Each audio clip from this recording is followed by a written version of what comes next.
Okay. My name is Aaron Bernstein. Today is Tuesday, October 12th, 2004, and I am interviewing Sheri Levin for the Milwaukee Jewish Historical Society Oral History Project. Mrs. Levin, what was your maiden name? I have two maiden names in a sense. My father's name was Goldsmith, and that was my name until my mother remarried. My father died. Mm-hmm. My mother remarried, and we moved to Green Bay, Wisconsin. I had lived in Chicago, and my mother thought that it would be easier for me to have the same family name. So then I went by Sheri Miller. In those days, we didn't have different names. There weren't very many divorced parents. There weren't many people where, I don't think there were any people who kept their own name, women. So that was how I became Sheri Miller. Okay. Where were you born? I was born in Chicago. In Chicago, okay. And is that where your family is from? My mother grew up in Chicago. Mm-hmm. My father was from Brooklyn, New York. Okay. And his parents and my mother's parents came from Europe, Eastern Europe. Do you know in particular where they came from? On my father's side, I think it was Lithuania. On my grandmother on my mother's side came from Romania, and her husband, my grandfather, came from Poland. Okay, so a mix of areas. Mm-hmm. But okay. it was a very hard move to move from Chicago to Green Bay, because in Chicago, I was in my school a majority. Everybody was Jewish where we lived. We moved to Green Bay. I was about the only Jewish kid in the class. So it was very different. Sure. When did you move? I was about 12 years old, so Okay. it was about 1955. But it was during the heyday of the Green Bay Packers. It was very exciting living there. I'll bet. Do you have any brothers or sisters? I have no brothers and no sisters. So when you went up there, you were alone up there. Mm-hmm. Were there any other Jews up in Green Bay at the time? Oh, I'm going to guess 300, 350 families. Mm-hmm. In my high school graduating class, there were 5 of us. Okay. Did your family belong to a synagogue once they Yes, went there? there's one synagogue there, Knesset Israel, and that's where we belonged, and that's where I was married. Okay. How long did you live in Green Bay? I lived in Green Bay from that point until I graduated college.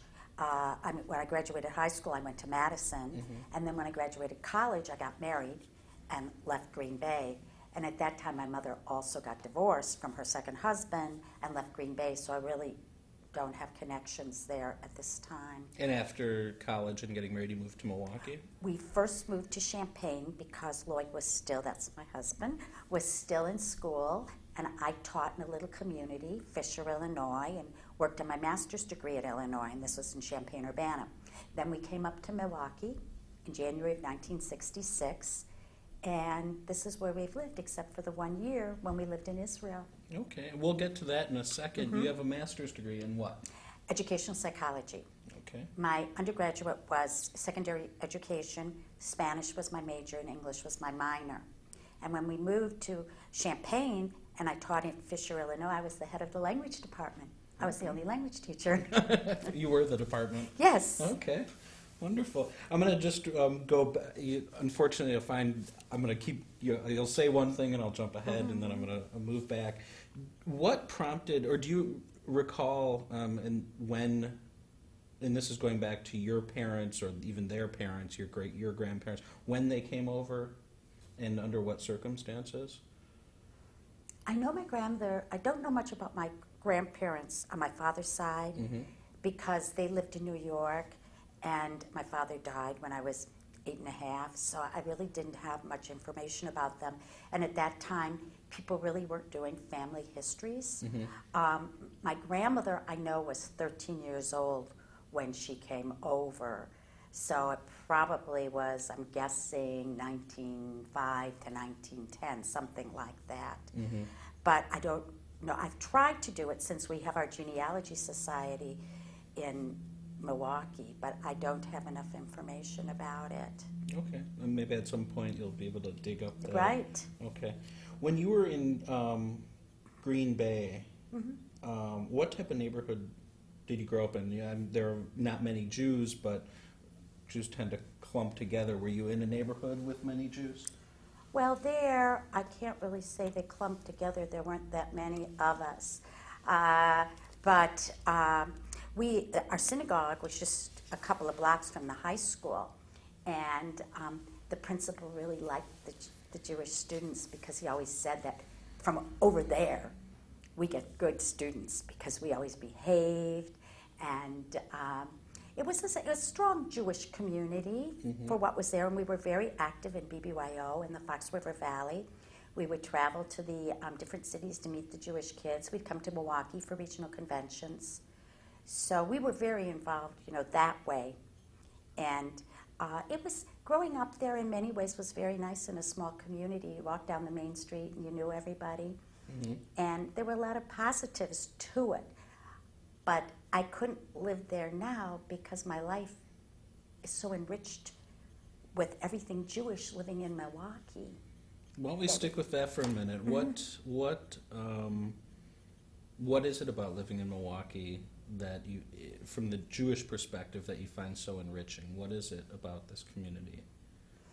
I think I became involved I started out being involved in National Council for Jewish Women and Hadassah, and then I found our Milwaukee Jewish Federation, which encompasses everything.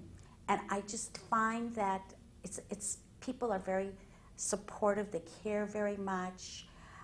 It really became my family. One of the hard parts about being an only child is when your parent dies, and my mother died when I was 35, and that's when I became an orphan. You have no one else, and the community really became my family. I think we're very fortunate here because I know we don't all get along exactly, but still, our friends, we have friends from Lubavitch, from the Kollel, from the Reform synagogues. I just feel like I really belong here. And it's very, we have wonderful schools. Our children started at the day school, and they're good schools. I just feel that they got a really good start in their Jewish lives. I just feel I belong. I feel at home. Okay. About your children and their Jewish education, did you have a similar type? Now, growing up in, you said Chicago? No, I'm not exactly sure how I evolved the way I did. We didn't belong to a synagogue when I lived in Chicago. My mother worked, my grandmother lived with us, and we didn't go to the synagogue. When I moved to Green Bay, and as I said, I was 12, I wanted to become a bat mitzvah, and there we belonged to the synagogue. And I had to go to Hebrew school with these little kids who were 7 years old. But I wanted to become a bat mitzvah, and so I did. And BBYO was very important. And I always knew that I wanted to keep kosher when I had my own house. And I have no idea where it came from. Because actually my grandmother, she was very negative toward that because she remembers in Europe how the butcher would put his thumb on the scale so you would end up overpaying. And I'm not exactly sure what was the influence, but it's something that I knew I wanted to do. Is it the same with the desire to be bat mitzvah as well, having that I wanted to do that. That was me. I was wanted to do it. So I'm not sure where it all came from at all. Were your parents traditional in any way? Did they go to synagogue on the high holidays, anything like that? Well, it's hard for me to remember. My father was sick for a couple of years and he was in the hospital. And my mother was working all of the time and, trying to visit him. So there really wasn't any kind of involvement then. Okay. What prompted them to move to Green Bay? Well, that was because my father died and my mother married someone from Green Bay. And that's what took us to Green Bay. Okay.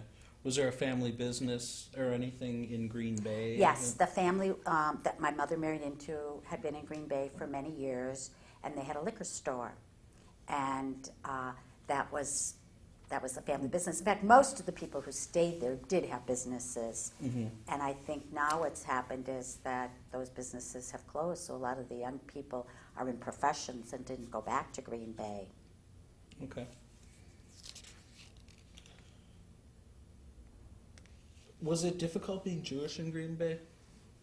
I mean, you mentioned that your principal made that distinction, so I have to assume there were other distinctions. Well, in school, it wasn't difficult, but we knew there were places that Jews didn't live or Jews didn't go.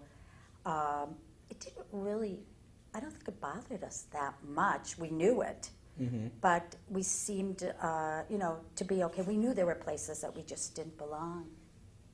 Okay, and you avoided those then?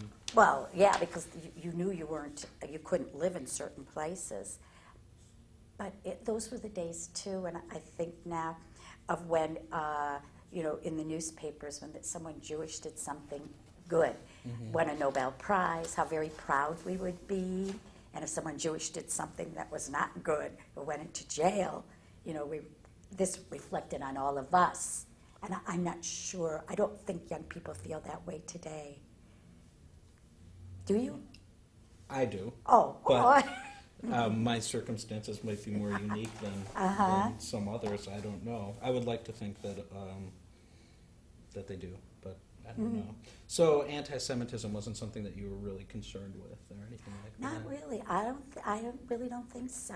I do remember once, though, when a ship from Israel came, and now it seems so far away.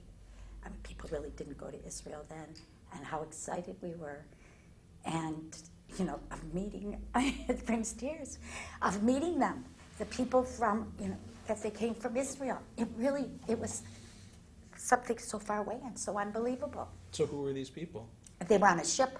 I don't even remember, but I remember they came, and it was just amazing. And were they there to settle? No, they came to deliver something, I Okay. guess. Okay, all righty.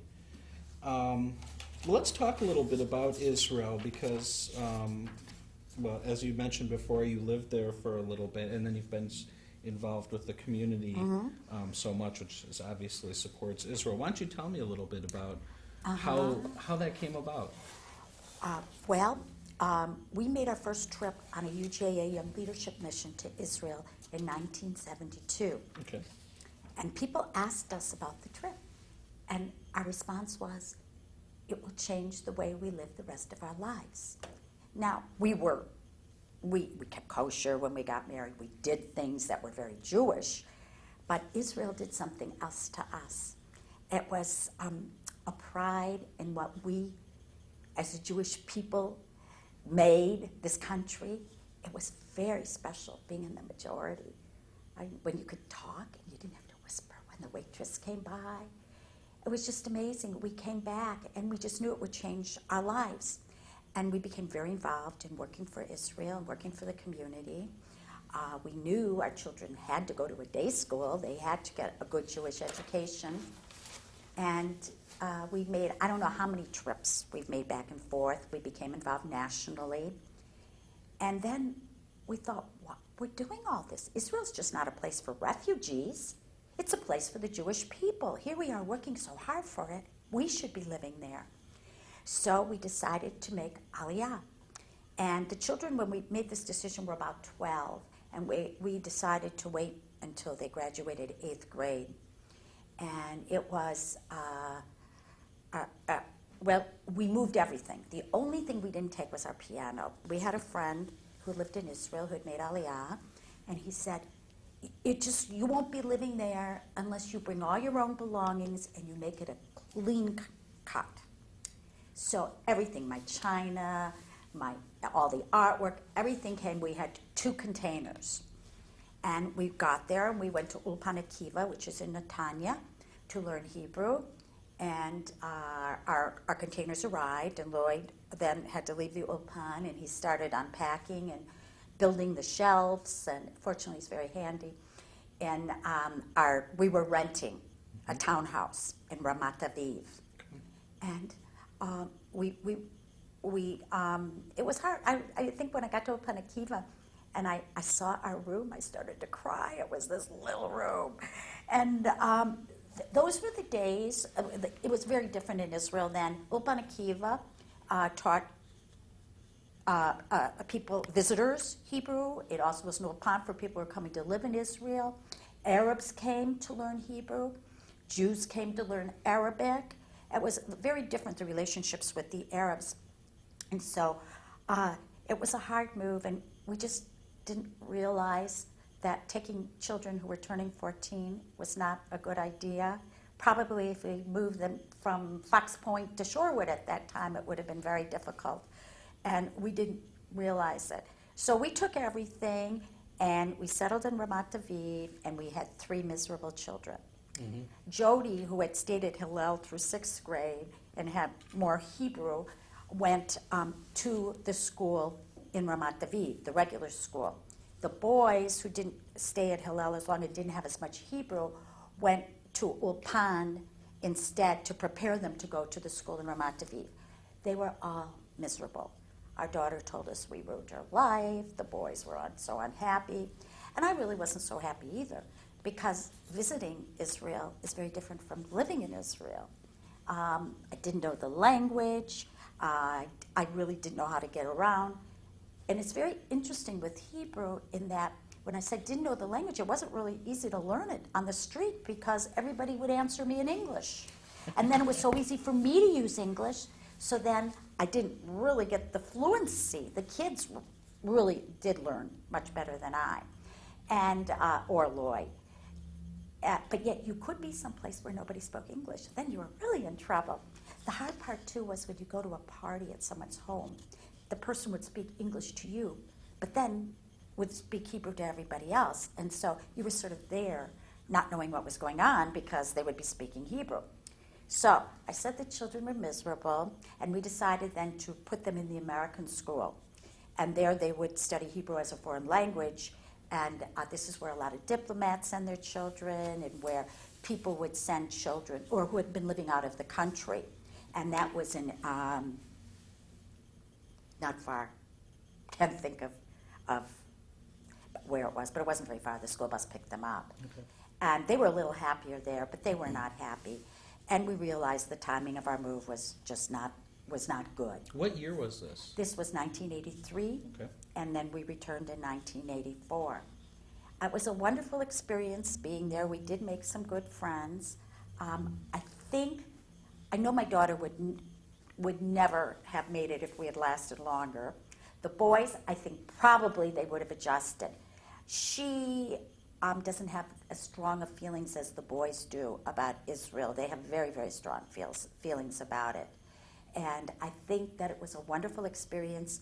We do believe we did not do it properly. What we should have done was said we were going on a year sabbatical, and this was going to be a wonderful experience, and maybe they would have loved it so much then. We would have stayed. Mm-hmm. And we don't think our friend gave us very good advice. We also think that we should have started them in the American school so they wouldn't have been so frustrated. But it really was a very special experience, living in a country where you really feel you're important. Everybody is important there because there aren't enough people. And it was so exciting because there's always something going on. Mm-hmm. And you're meeting people from all over the world who live there. So it was very, very exciting living there. And of course, for the kids in those days, it was so very safe to be out. They'd be out riding their bikes late at night, and we always laughed because we moved there to have a more Jewish life and to make sure we would have Jewish grandchildren. And here they'd be out on a Friday night riding their bikes all over in Tel Aviv. They weren't staying home.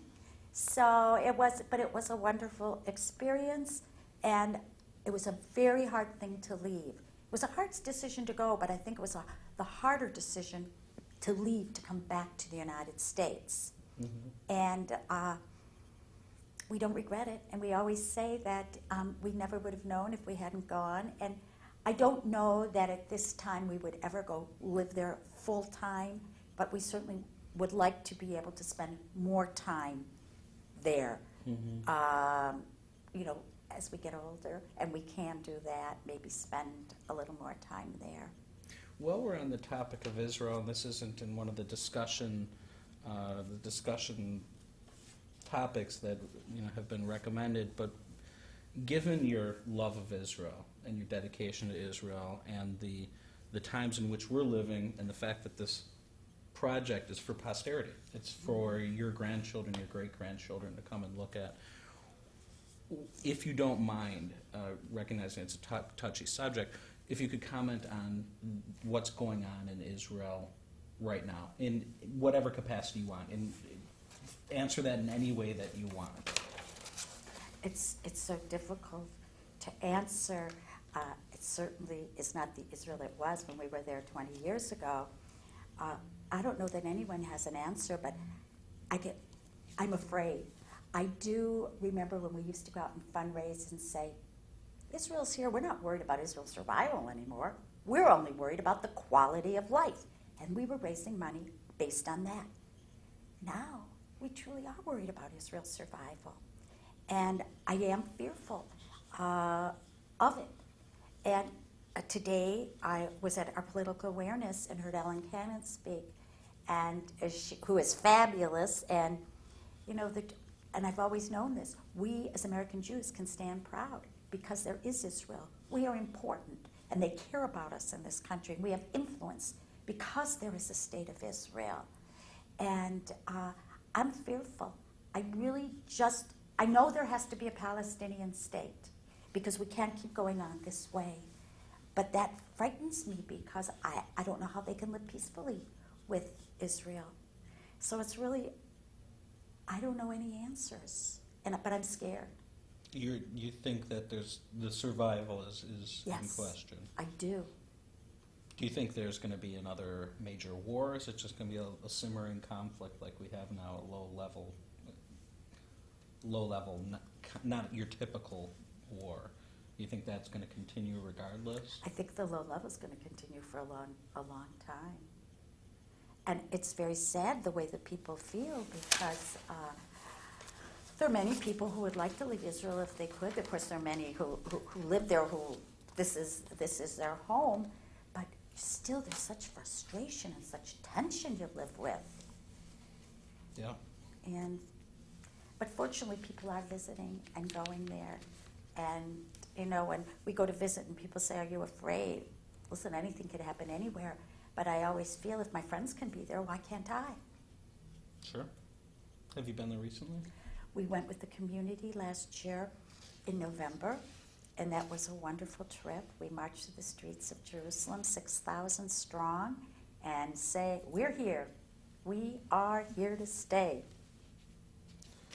Amen to that. When I mentioned about having Jewish grandchildren, and in some of the questions they asked what you are most proud of, and I guess I have to say, to be remembered as a good wife, a good mother, and a good grandmother, and someone who cared about her community. But I think what I am so proud of is that I am going to have all Jewish grandchildren. And God willing, I hope I'll be able to say great-grandchildren. But that makes me very proud and very happy. Why is that important to you? The continuity of our people is very important. I look back. We are here, I truly believe, to repair the world. This is as our job as Jews. And there have to be Jews to do that. And I look back in history and how our people have suffered. And we just can't let it end. They did this so that there would be more Jews and more Jews. So we have to continue being. And it's so wonderful being Jewish. We're so enriched. And we enrich the world and make the world good. Yeah. Now, part of that is community, obviously. And you've been very active since you've known my parents since probably before I was born. So you've been very, very active in the community. Can you tell me some of the things, what have you done? And I've got some of the highlights here, such as the Anna Gulnick Award that you've won, and you were president or past campaign chair and women's division president. But, I guess what brought you into the Federation? What made you not just give your time, but really, attain the heights of a community activist? Well, I think the first thing that involved was the Young Women's Committee that we used to have to get new people involved. And I always remember going to Hillel Academy, and the rabbi who spoke, who said, you want your children to have everything better than what you had and can do it better than you. You're going to give them piano lessons so they can play the piano better, dancing lessons so they can do this better. You want them to go to a better school than you went to. Then why don't you want them to learn Jewish better than you did? And I went home and told Lloyd, they're going to the day school. I think it was through the Young Women's Committee that I became involved and in the campaign. And then, of course, that trip to Israel in '72 it just changed our lives. And would you think was that the launching point? Because, looking, I'm just becoming more involved in the community, and you don't win Young Leadership Awards by just kind of doing, little things, volunteering your time here and there. Was it that trip to Israel that really kind of launched your... Right. I certainly, was involved with Soviet Jewry and I can't think campaign, a lot of the campaign. I don't know. There were a lot of things that I did, but also politically, and that's something we haven't talked about, how very important that is. And both Lloyd and I believe, as much money as our Jewish community raises, it's nothing compared to what the United States government supports Israel, gives Israel, nor just the support of Israel, not talking even dollars. And that to us is extremely important of being involved politically. Okay, and in what way are you involved politically that supports Israel? First of all, we do fundraisers for candidates. We keep in contact with them. We visit them when we go to Washington, and we just develop these relationships so they know who we are and that we have access to them. Okay. And it's we try to get other people to do the same thing.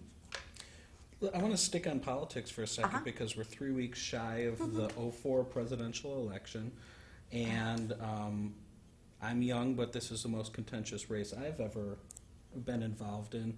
And the two candidates, as far as I can tell, their support of Israel is about even. Well, I don't know if even, but they both are great supporters of Israel. Is there, in your view, who's better for Israel? And I don't mean necessarily a candidate, but a party. We can talk historically and in the future. What's better for Israel in American politics? What's better for the Jews and what's better for Israel? That again is so difficult. Another difficult question. Yeah. Today, when I heard Ellen Cannon, she said nobody should be undecided. Every day, I change my mind. It's very difficult. When I first began, when it was beginning of the election time, I really thought I had to vote for Bush. There could be nobody else. No president has supported Israel like he has supported Israel. And then the war in Iraq and what's been going on. That's scary. Terrorism, those issues. And then I would hear Kerry, and I also, of course, the social issues that we as Jews always care about, and the possibility of his, for sure, probably likelihood of appointing 2 Supreme Court judges. That scares me to have Bush do that. That will change the world for my great-grandchildren. So then I turned to Kerry. And then the next day, more, and I think, is he really going to be for Israel like Bush has been so supportive of Israel? And the Republicans have been. So I honestly don't know. I know it's very hard to believe, but I'm still undecided. And I heard Edward speak, who is the vice presidential candidate for Kerry, and when he spoke on the debate, and he spoke about being in Jerusalem when the Sbarro bombing took place, and how he believes Israel has every right to defend itself, that made me think more that I was ready to go with Kerry. This is terrible. I just don't know. I don't really like either candidate. It's a given. Yeah, and so I don't know. I mean, there are moments I think I could never vote for Bush, and then there are those moments when I think he's been good. I do believe that Kerry probably wouldn't be bad for Israel, but it's hard. Now, what about? And I'm going to stick on politics just for another minute. Is Israel? We hear about single-issue voters amongst your contemporaries in the Milwaukee Jewish community. Mm-hmm. Is Israel? Are we a single voter issue, because you just raised a question which is not raised at all in this campaign about Supreme Court justices, which has impact that goes far beyond this election, as you mentioned. So, as Jews, are we single issue voters, or are we all stuck in this morass right now? One day it's Bush, one day it's Kerry, it's Israel, it's social issues in America. I think generally we are not really single issue voters. We do care about the other social issues. But I think what's happened, at least in our family, we are at a point in time where Israel's survival is in doubt, and it is so critical that I think right at this moment we are a single issue right at this moment in time. I haven't felt that I was before. Okay. Oh, so that we don't spend the whole time on current politics. I do want to get back to your involvement in the community. You've been active on the boards of the JCC, the Day School, and the Milwaukee Jewish Council, and I'm sure I'm missing a couple here. Are you currently active on any, or I should say, what are your current activities in the community? Not as active as I was before. It was 12 years ago when we bought a business, and I became the administrator of a private career school. Okay. Why don't you tell me a bit about I'll that? tell you about that. We teach real estate, appraisal, and insurance, and your father, Elliot Bernstein, is one of our real estate teachers. And so I really couldn't quite be as involved while I was working.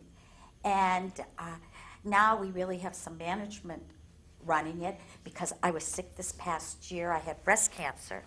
And with my grandchildren coming, and we just had twin grandchildren this past week, I really want to have time to spend with them. So I am able to maybe be involved a little bit more than I could over the years, but I always work in campaign. So these last few years I've been a co-chair of the general campaign and worked on different committees. And I'm now co-chairing the Rothschild Society, which is a new society. It is for the Commerce Division for people who give from $1,800 to $10,000. So that's really exciting to get that going. And I hope to do some volunteer work. I'd like to do some direct service volunteer work too. What do you mean by direct service volunteer work? Actually, not just go to committee meetings, actually meet with the people. Do some. Yeah, so I'd like to do that. Dirty. Yeah, now that I'm not, going to work every day. Sure.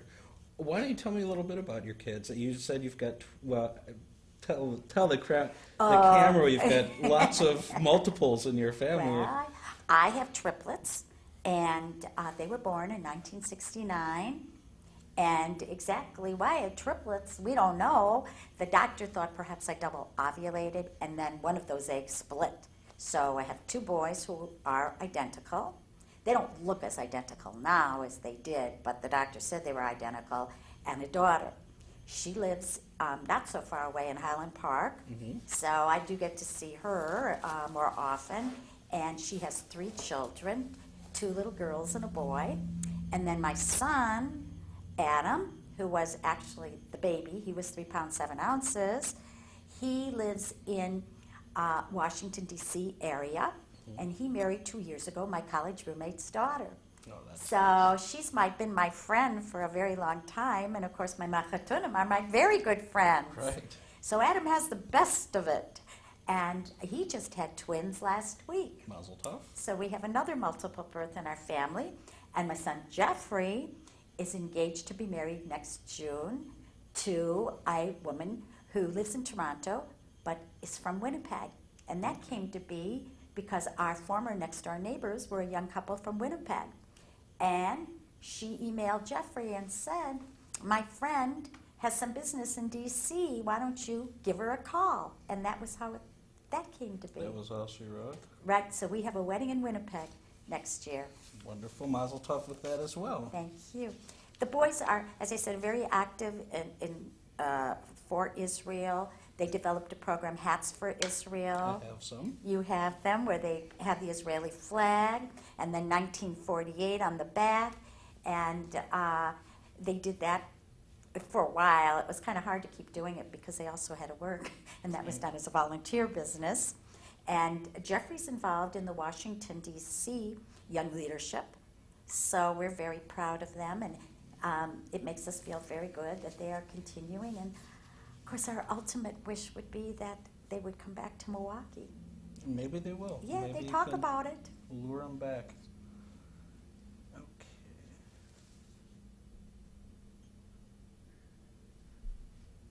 What is your synagogue involvement, if any? We don't, where we go is a Reformed synagogue. We don't really define ourselves as Reformed, Conservative, or Orthodox. We're not exactly sure what we are. I suppose if you took apart Reform, you would call us Reform, because what people generally think of people who are Reform is that they don't go to synagogue much, they don't do much. But we do, and we do have a kosher home, and we do observe the holidays, and light Shabbat candles, and have a Shabbat dinner, and we do choose to stay home on Friday night or go to the synagogue. That we would go there to celebrate the Shabbat. But our affiliation is with Congregation Sinai, and that's where we attend. But we do have associate memberships at Anshe Safar Kehilat Torah and Lake Park Synagogue. And I don't know what we are, really. Sounds like a traditional Jewish family to me, however you want to label it. So that's wonderful. Now, this is this is a great question, and for someone who's been so involved in the community, I'm excited to pose this question to you, and somebody who's lived in Israel and who's very excited about the continuity of their Jewish family. How do you see the present Milwaukee Jewish community, and how do you see the future Milwaukee Jewish community? And you can answer that again in any way. I think the money scares me, that our campaign does not seem to change very much at all, and how we're going to support it. And I know the only way it's going to be done is with endowments. So that's an area that I know we are working on, because that's the only way we're going to be able to continue providing the services that we provide. Well, I suppose the community is not going to grow much. It really, you one of the few, fortunately, you and your brother who remained in Milwaukee, but so many of the young people really don't come back. And I have one son for sure who says his goal is to come back in a couple of years. He thinks it's a wonderful life in Milwaukee, and hopefully his brother will, but they're not the norm. Mm-hmm. And so I fear that it's going to shrink. And I'm not sure where they're going. I mean, so many of our kids have gone to Chicago. Some I hear go to Arizona, but it's just, Milwaukee has roots, and I just can't think they'll have Jewish lives like they have here. So I think... Talk about those roots. How do you mean Milwaukee has roots? Families have been here for so very, very long. We've been such a strong community, and of course we had Mel Zaret as our Federation director for so many years, and I think he just put us in the right direction. He is a very, very special person. He's my godfather. He is. Mm-hmm. Oh, well, we love Mel, and he had a vision. And I think Milwaukee became what it became because of Mel. And we had so many people involved nationally in the Jewish world, and I think that was because of Mel. And I don't see that really happening now. Mm-hmm. And that's very sad. How would you change that? And this is a personal question. I'm not really sure I would know how to answer that. I think we need people who have vision at the top, and I guess that's really what it is. But we have families who have been here for so long, and it's hard to get lost in Milwaukee, and that's important too. People have histories, and we have many newcomers too, but you can't get lost here. You can get lost in California, you can get lost in Arizona, but here we find you and we make you part of the community. And I think our Jewish Center does a great job, and all of our day schools. And also, I look at what Lubavitch has done. I cannot believe it. They have reached out so much in this community. So I think we're really lucky. As long as we can sustain. We can't, yes, So, I so do you hope. see money as the biggest, because the campaign's pretty flat. It's been flat for years. So do we need endowments, as you said, or do we need people my age and younger and a little older to step up? I guess we need both. But I guess at first, if we don't have the people, the money won't mean anything. So we got to make sure we have young people who come to Milwaukee. But it is the endowments. I don't think our annual campaign is going to change that much. And now we have a capital campaign. And there's so many causes that people give to. So I don't think the campaign's going to change that much in the future. As a Federation insider, you said that, and I'm going to, again, this is a personal question I want to pose to you, because I'm a young, upcoming, maybe leader in the community. There are so many causes to give to, and you've listed so many yourself that you support. The Federation, the synagogues, and things like that. How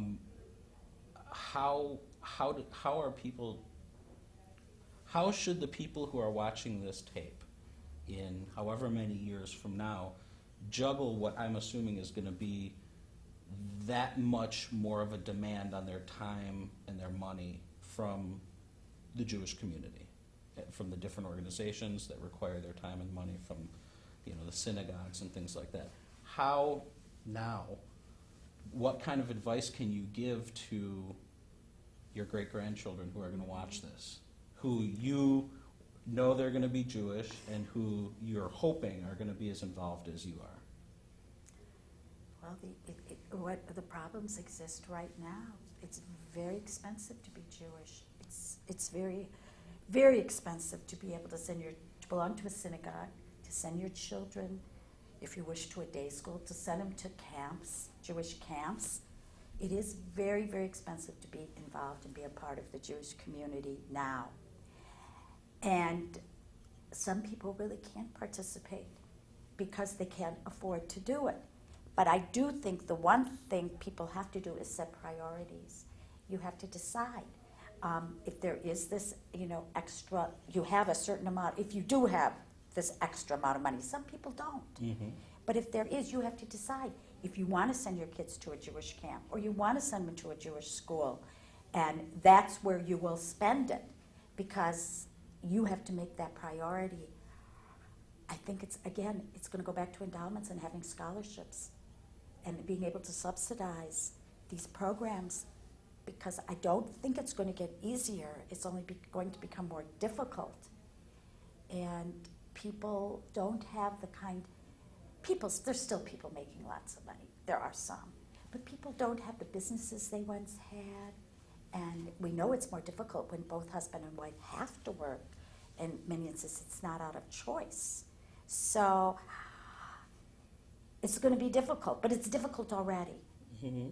And there are those people who perhaps are not quite at the scholarship level, or if they are at the scholarship level, they can't even afford to pay the amount that would be required of them. Sure. It's you know what, that's a question. It's scary to think what it's going to be, because it's already hard. Mm-hmm. Yeah, we'll persevere. We always do. Oh, good. That's my message. Well, that's it. To be a Jew, you have to be an optimist. What are you most proud of? Well, as I said before, I think of my family. That comes first. And that's what I think I'm most proud of. And that this last son got engaged to a Jewish girl from Winnipeg. That gives me such pleasure to know that as I said, I'm going to have all Jewish grandchildren. I must have done something right. Absolutely. Any regrets? Oh, I guess I don't really like to look at it, that way. Life, when you did it, you did things. I don't really, think so. Maybe the one that perhaps we didn't think of going to Israel earlier, and then maybe we'd still be there. Sure. I think that would be maybe the one regret. You know, I mean, there are things like I wish I had brothers and sisters, but those aren't really things I could do Sure. anything about, because when you lose both your parents, you have no one to talk about those times growing up. So that's sort of a loneliness that I have. Is there anything that you want to share about growing up? You haven't had an opportunity to share them with a brother and sister, but you have an opportunity now to share them with the community, your grandchildren, your great-grandchildren, your great-great-grandchildren. And this will be preserved for forever. Well, I did talk, a little bit about growing up in Chicago, and my father becoming ill. I think I probably was maybe at the most 7 years old. And so I didn't really grow up like my children grow up, and I hope that I provided for them a safety, a place they call home, a place they can come back to. That being Jewish is very, very important, and I think that's what I would like them to know, and that doing the right thing you learn from being Jewish, and just being a good person is important, but you're only a good person because of what you've learned from your Judaism. And is there anything about yourself that no one knows that you find interesting? Well, I'm pretty open. I'm not really a secretive person, so I really can't think of anything that people don't know. Mm-hmm. Okay, all right. Sometimes we get to pry something out of somebody. But you are a very open person, so that I'm not surprised about that. Is there anything that you want to talk about that we didn't get to? I don't think so. I think we covered pretty much everything. I mean, I could say there's so many things that I still would like to do. What would you like to do? I certainly like to speak Hebrew better. It just upsets me so that the Arabs in Israel speak it better than I do. I studied Spanish. I'd like to get my fluency back in Spanish. I'd like to learn to play the piano. That was something I never got to do. Let's see what else. There are just so many things I would like to learn. So I have lots of plans for these next 30 years. Plenty of time to do it, that's for sure. That's for sure. Well, I think that concludes our interview, unless if you have any other words of wisdom for me, for our future generations, I would love to hear them. I really don't have words of wisdom, but I can say that I do know your parents and how proud they are of you, and I am too, and I think you're very wise already. Thank you. Thank you very much. All right.